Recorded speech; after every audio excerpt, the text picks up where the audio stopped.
of the biggest issues in the system is that when a perceived harm is done, when a young person does something wrong, immediately they're criminalized. And we have to look at harm in the same way that we would want people to look at us if we create a harm, with forgiveness, the ability to learn from your mistakes. Adolescents, even though they look like, younger adults, their brains are still not developed fully so that they make the best decisions. And so I think right now the most important thing we're doing is just coming forth with an education campaign to let people know that there are different ways to address harm that's caused. There are different ways to build relationships in schools. There are different ways to change the school climate with other philosophies, not just coming in with this magical program that everybody's believing in right now, but with a philosophy that people can buy into, people can definitely understand. And what we believe in, what we practice within our organization, relationships with each other, is restorative justice. And restorative justice is a very powerful philosophy that doesn't really look at just how do we punish young people, but what makes people do right most of the time. Because most of the time we get along. Most of the time the kids in the school really are doing what they're supposed to do. So what makes these young people do right most of the time? And when they don't do right, when they make a mistake or make a bad choice, what can we do to address the harm, to allow them to make right and repair the harm, and then reintegrate back into the classroom, into the school system with dignity? Well, it appears to me that one of the elements in terms of this movement from schools to prison has to do with this idea of zero tolerance. Why don't you, because I think that was what you got caught on. Is that right, Ms. Hughes? This idea of zero tolerance, which is to say that there could be no forgiveness if the idea is what? Zero tolerance. Right. That is, you've committed a sin or whatever, and therefore you're out. Is that how most people interpret zero tolerance in the system? Yes, very true. And what a lot of people don't know is that the zero tolerance laws are very flexible, that they're very specific as to what they're supposed to be used for. But a lot of schools and a lot of principals use them just very fluidly for whatever they feel like using it for in the moment. It's not implemented consistently across schools. It's not implemented consistently across districts. And also, most of the time, there's no progressive discipline along the way. We jump from, okay, he got in my face and I didn't like it, or he walked out of the classroom, or his pants were sagging, or, just something that could have been addressed in a much different way. We go from 0 to 60 in 4 seconds, as opposed to looking at what other options we have. And so, and when you get caught up in this system of zero tolerance, that you got to go and whatever, there's no appeal that you could have made during when you got caught up in that situation, Ms. Hughes? Yes, sir. It was an appeal. It was like, actually, I was out of school for 6 weeks, so I couldn't even go to another school, so I was just basically homebound. And so you zero tolerance sent you home for 6 weeks, and with the expectation of what happened? With the expectation of staying out of school for a calendar year, to not being able to go back to school to the time that I was expelled, to the next year to that same time. So we went from, she was expelled for a calendar year, and then we went through the process of appeals, and they reduced it to six weeks? Yeah. And then she ended up having to transfer But schools. she's also separated from all of the people that she knew in that school from the first time. Is that right? Yeah, from actually elementary school. So I had grew up with them. They had knew me. They had basically knew my story, my struggle, and how I wanted to be different. And I was just separated from them.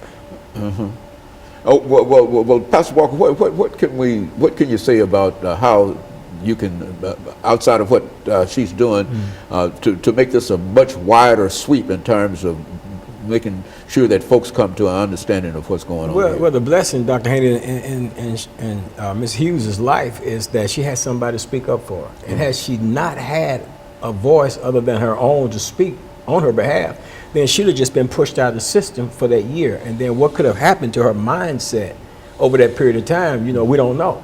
But we're thankful that she did have some people that will speak up for her and challenge, like Rashida said, we're not fighting the system, but challenging the system to do what's right. And if principals have the leeway to be flexible with this zero tolerance, then why are they not doing it? Why are they so quick to rush to judgment, to push somebody's life down the drain? And my only response to that would be, of course, this prison industrial complex, this privatization of prisons, and the monies, people are exchanged on the stock market now. So if we got this system in place, which is another thing needs to be dismantled, this privatization of prison. Because now you got judges and everybody getting caught up with selling people into the prison system. Then you got the school to prison pipeline, which definitely got to be challenged, got to be broken up, so that we can stop people from being funneled from the third grade, identifying the third grade. Very good, going to the prison. Absolutely. Very good. And of course, let me thank the three of you for coming by, Ms. Hughes and Ms. Fatuga, and Pastor Walker for giving us that excellent information. And I think that it sort of laid the foundation for folks to see things a little different in terms of what is really happening in the system. And of course, we'll be back with our audience next week for another informative edition of Comments. Thank you and good morning.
Thank you and welcome to the show this morning. The topic this morning is From Schools to Prisons, Breaking the Pipeline, Part 2. And we're fortunate to have with us to talk about From Schools to Prisons, Breaking the Pipeline, Ms. Rashida Fatuga and Ms. Sharice Hughes and Pastor KWalker. Let me welcome all three of you to the show this morning, Ms. Fatuga, and to tell you how delighted we are to have all three of you with us this morning to talk about a topic that I believe to be very, very important, and I'm sure that you also, excuse me, believe it to be very, very important, Ms. Fatuga, because you've been involved with this problem for quite a while. Yes. Why don't let us start off, Ms. Fatuga, by having you to give us some information about your background, your education, and some of your experiences, and Ms. Hughes will be able to give us similar kind of information, and Pastor Walker will be able to wind us down for this first six-minute segment, and then we'll get into doing the second segment, the issues dealing with from schools to prisons, breaking the pipeline, and et cetera. Why don't you start us off, Ms. Fatuga? Okay, well, thank you first for having us on the show this morning. My name is Rashida Fatuga, and I am the founder of Gideon's Army, Grassroots Army for Children. We are a grassroots organization that focuses on dismantling the prison pipeline. Grassroots meaning that we are people who are affected by this issue, who are advocating for change. I graduated from Vanderbilt University, Peabody College. My major is elementary education and child development. And I love Nashville so much that I decided to stay and really just give back to this city because I was given so much as a student in college. And so I stayed and became a school teacher at Metro Public Schools for 7 years. And then I left the school system and just started to really do a lot of research to understand a lot of the issues that I saw our kids having once they got out of elementary school and into middle school and high school. And I came to understand that there was a systemic issue that really needed to be addressed. Very good. Now, Ms. Hughes, what about you? Give us some information about your background, your education, and in a real sense, how you got to where we are now. Okay, well, my name is Ms. Hughes, and I'm part of Gideon's Army nonprofit program, and I deal with mostly the teens, and I do little events called Peace Project. So every month we just come up with something to do, team-based, everything run by teams. I am a senior in high school this year.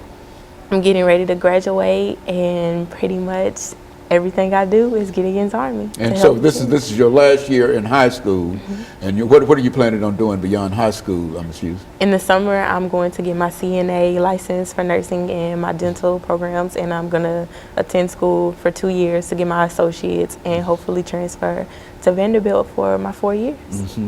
And of course, Pastor Walker, you know these two persons quite well, and why don't you, in addition to telling us how you became involved in this issue per se, why don't you tell us something about the two of them? Well, you know, Dr. Haney, personally, I'm interested. My interest is in people who are interested in helping people.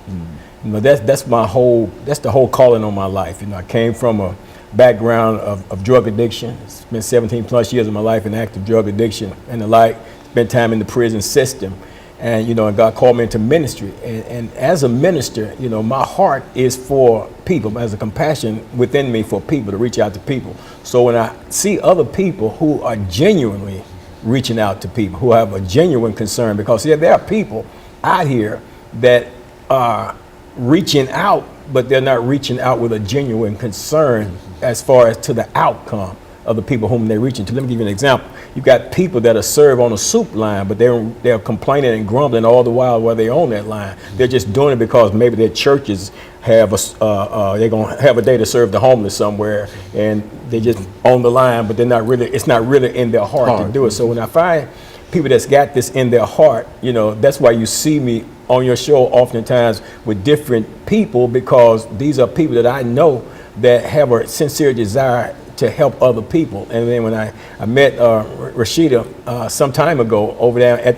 in the NAACP office over on Jefferson Street, and she began to talk to me at that time about some of the things that she was doing and some of the things that she was ready to do. She was explaining to me some things about Gideon's Army, and somehow we got disconnected for a period of time. And then I got an email about an event that she was having concerning the school to prison pipeline, and I immediately wrote that on my calendar, immediately responded to her email, guaranteed her that I would be there. Not only did I come, but I brought another one of my associate ministers with me from the church, had another one scheduled to come. So I'm genuinely concerned with what they're concerned about. Very good. And of course, we're going to take our first commercial break, and then we'll have Ms. Hughes to give us some information during the second segment. And we'll be back with our audience following this very, very short commercial break.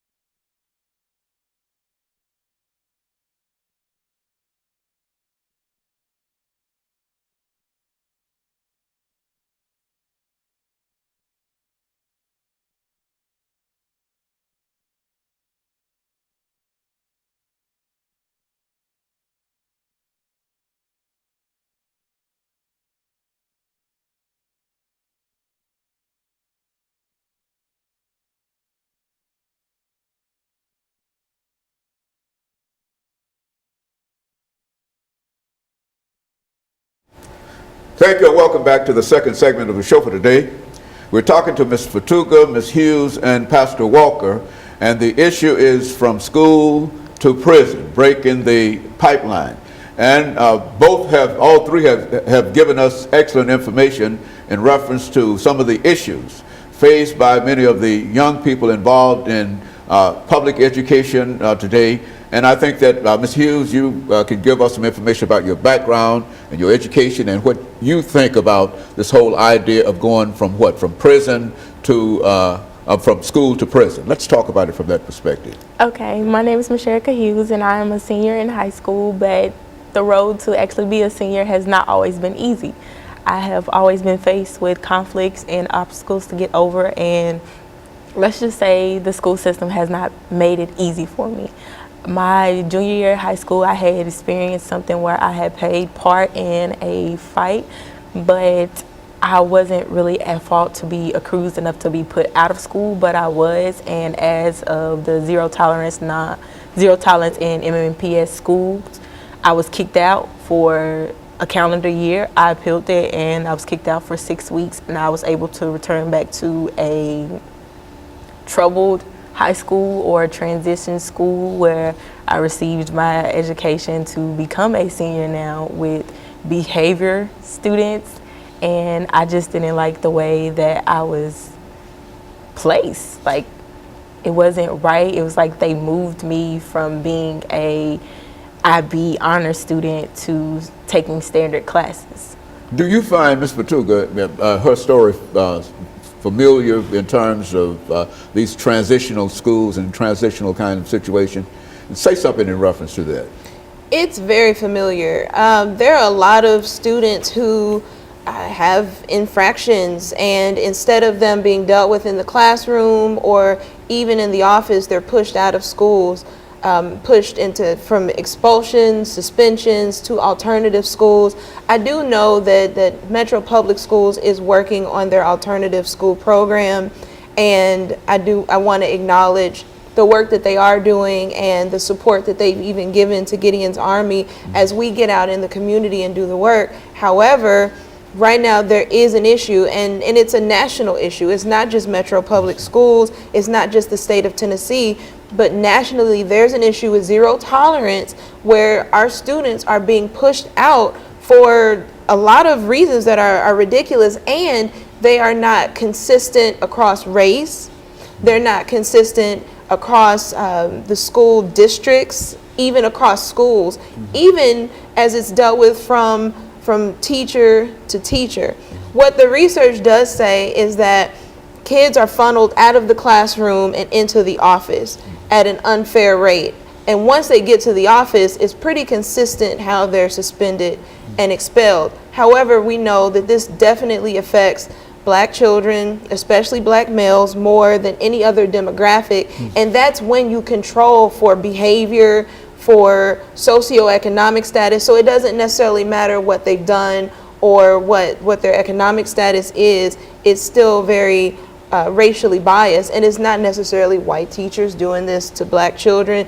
It's just an issue where our boys are being funneled out of the school. In this case, Mashirka was caught up in that same system, which is unfortunate. Like she said, she was an IB student. I was involved at that time. I looked through the accounts that other students had written where they said she did not do it, or she tried to stop the fight, that it had nothing to do with her, and still they wanted to suspend her for a calendar year, and she would have been suspended for a calendar year had we not appealed it.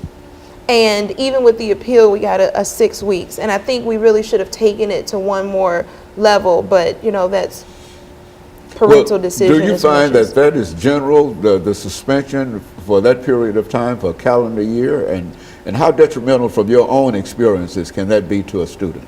Suspending a student for any amount of time, expulsions, it's proven to be ineffective. Research says it is the most ineffective form of discipline in schools, and yet it's the most widely used. And we've known that since, I think, one of the first studies was done by the Children's Defense Fund in 1975. So we've known this for a long time, but resistance to change from the system, even resistance to change from the community, because it's what we're familiar with. So a lot of times we say, well, these kids are bad. We need to just get rid of the kids who are causing trouble. But people don't look at things from a systemic perspective, understanding that everybody is functioning within this system the way the system is designed. And so we really have to take apart what's going wrong in this machine, so that everybody and everything functions, so that our young people, all of our young people, not just the black students, not just the white students, but so that everyone is successful. And so, Pastor Walker, looking at from your own experiences, how would you assess some of the things that are happening to our young men, especially? Because I think that while certainly Ms. Hughes' example is what happened to a female, but what about some of the young men that are caught up in the same kind of transitional kind of suspension kind of thing? Dr. Haney, I would imagine that it's happening in even greater numbers when it comes to the young males. I think they have the greatest incidences. I don't have the stats on that of being kicked out of school. They call them expulsion. I call them kicked out. Because when I got kicked out of school, I was kicked out of the school system. I had no chance to go get an education. As a matter of fact, I went into the military, went into the Navy, and ended up with a GED through OIC after I got out of the Navy. Those were options that were available to me then. You throw a child out of school now, the options are limited, the peer pressures are there, then they get caught up in gangs and all kind of different other things. And that's the whole design of the system, to funnel them out of the school system into a negative setting somewhere away from the school system. You run into a lot of young black males, especially through my time going in and out of the prison system. I'm constantly out River Bend prison. You're gonna run into a lot of young black males that can't read, can't write.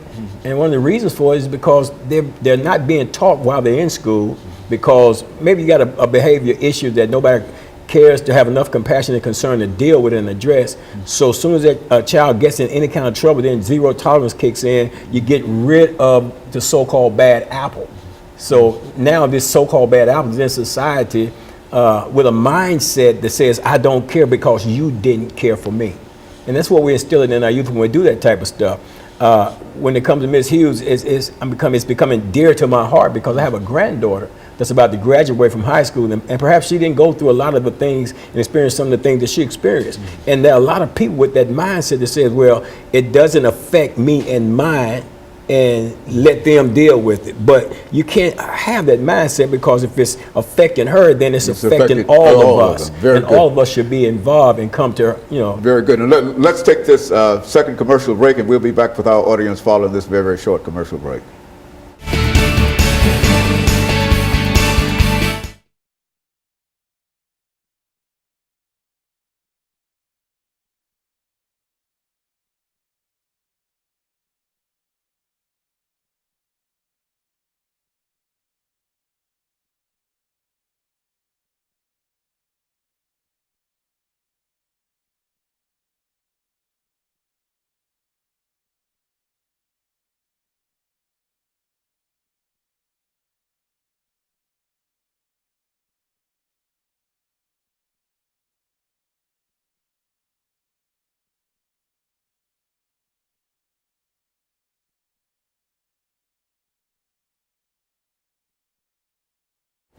Thank you and welcome back to the final segment of the show for today. We're talking to Ms. Fatuga, Ms. Hughes, and Pastor Walker in reference to some of the issues involved with young people getting caught up in expulsion and eventually ending up in the correction system. And of course, Ms. Fatuga, let's look at some of your experiences in terms of what we're talking about here today. Okay. Well, I think one thing that I did want to bring up is that there are a lot of things that can be done to stop and destroy the prison pipeline at its roots. We've done a lot of research, and so we understand that number one, zero tolerance policies have to be addressed. The juvenile court system is going to have to be restructured. We can't just continue to bring in different programs and put bandages on the situation. We have to restructure the program, which is actually, it's called BARGE, Balanced and Restorative Justice, and it's recommended by our federal government, but it's something that we have to do here. The other thing is looking at how our young people are policed and reshaping how we view harm and how we allow our young people to make mistakes, to learn from their mistakes, and to repair the harm that's caused. Does that mean that we'll just stop suspensions and expulsions altogether? No. Does it mean that we'll keep every single child from being incarcerated? No. But there are definite things that we need to do so that we can make these changes and save as many of our young people as possible. And so we're launching a really big campaign. The young people have named it Set Your Own Bars, that they don't have to answer to these statistics. They don't have to become a statistic. They don't have to prescribe to the youth violence and all of these things. And they don't have to bow down to this system of oppression of this actual prison pipeline that's funneling them, that they have the power to make the changes that need to be changed. And so phase one, which is what we're in right now, is educating the community and building a stronger base of young people to participate. We've got some really amazing high school and college students who are leading the way, paving the way, but we can always use more. We can always use more hands. And who knows better what is happening than the young people who are in that system? Ms. Hughes, when you think about some of the things that Ms. Fatuga has said here, can you build your own experiences into how you felt when you were expelled from the school system? I mean, what kind of emotions overwhelmed you during that time, and how long did you feel depressed and et cetera in reference to that? And what negative impact do you think that this had on your life? Well, I think the negative impact that it had on my life was it took me away. It took me off track. I wasn't able to finish and have the grades and apply for the colleges that I wanted to, or attend the things that I wanted to attend as a senior. I haven't been to prom. I haven't really did anything senior-wise, like senior week or anything like that. But I think when she said us naming our campaign Set Your Own Bars, even though that happened to me, I have always set my own bars. I have to want more for myself if no one else wants it for me. So we're just doing things with teens to get them out so they can be able to set their own bars. Like, it's a difference to set bars for somebody, but to set them for yourself and to want that for yourself is different. It's nothing wrong with having encouragement or someone to back you up, or just friends, someone to lean on, a shoulder or anything. So we have peace projects going on, and we're meeting every once in a while, and we're just coming up with strategies on how to deal with life in general. It's team-based. Everything is done through teams, by teams, and we're just looking for great ways to motivate people who want to be different and expect more, and who's willing to set their own bars. So would you say that the very fact that you were expelled for this period of time and that part of your academic educational career had such a negative impact on you that it was very, very difficult for you to overcome, and evidently you've overcome all of that, not perhaps all of that, but many things in your life before, up until now. But do you think that that had a tremendous impact upon you deciding to come back into the system? Were you led by Ms. Fatuga? How did you simply overcome all of that, pull all of that together? Well, it was very hard because it was a gap between my reading and what I knew was best, and what I knew I could know in the future that would help me. And it was just a gap between my GPA, my ACT scores, everything was just a gap. And it's like, how could you put something back together if it's a gap? So just coming back to school, it was difficult, but I knew it had to be done, because if I don't have my high school diploma, how would I manage to get a great job in the future, or go to college if I want to do that, or even receive a higher paying job?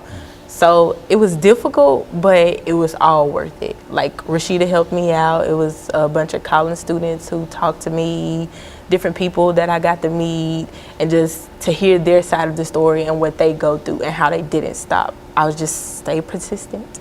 And so you think what you're talking about now can have a real impact upon a large number of other young people who might be caught up in this transitional school kind of situation? I think so. If they're willing to do it, then why not do it? It's nothing wrong with doing it with someone who's doing it like you want to do it, and just doing it together. So I think it will have an impact on them. But if you're not determined, if you're going to play around, those are not the people we're looking for. We're looking for people who's really willing to set their bars and do better in life. So that's the name of the program, Set Your Bars. In other words, determine where you want to go and what you want to do. Is that what we're saying here? Yes, sir. Where you want to go and where you want to be in life. How you want to be viewed versus how someone views you. Pastor Walker, and I think we've got about 3 minutes before we end this show for today. But in a real sense, I think that this program, if replicated generally throughout the metropolitan system and everywhere else, would have a very positive impact upon many of our young people. Would you say that from what you know about what they are doing? Well, I know for sure that the impact that it may have had on her, and her ability, her resilience to bounce back from it all is not something that you may find in a lot of the students, you know, that they're going through this and experience this thing right here. Fortunately for her, she has that within herself, and then she had a support system around her to help her to be able to navigate her way through this. And, you know, then they brought down the standards and stuff like that, you know, even set roadblocks when she got back somewhat into the system. Now she's saying that, you know, she's not been able to experience a lot of things that she would normally have experienced as a senior who had a determined mindset to excel in the things that she was in school to accomplish. So there was a whole lot that goes into that process. But what I really like to do is be able to identify to your audience here how they can get in touch with Gideon's Army and the Peace Project, so that we can create some partnerships and move this thing forward. Ms. Fatuga, why don't you give us that information about how people might be able to get in touch with you, and how they might be able to help you in order to perhaps make this a much broader operation than you have. Thank you. Our phone number is 615-852-7530. And our email address is onearmyunited, that's ONE, armyunited@gmail.com.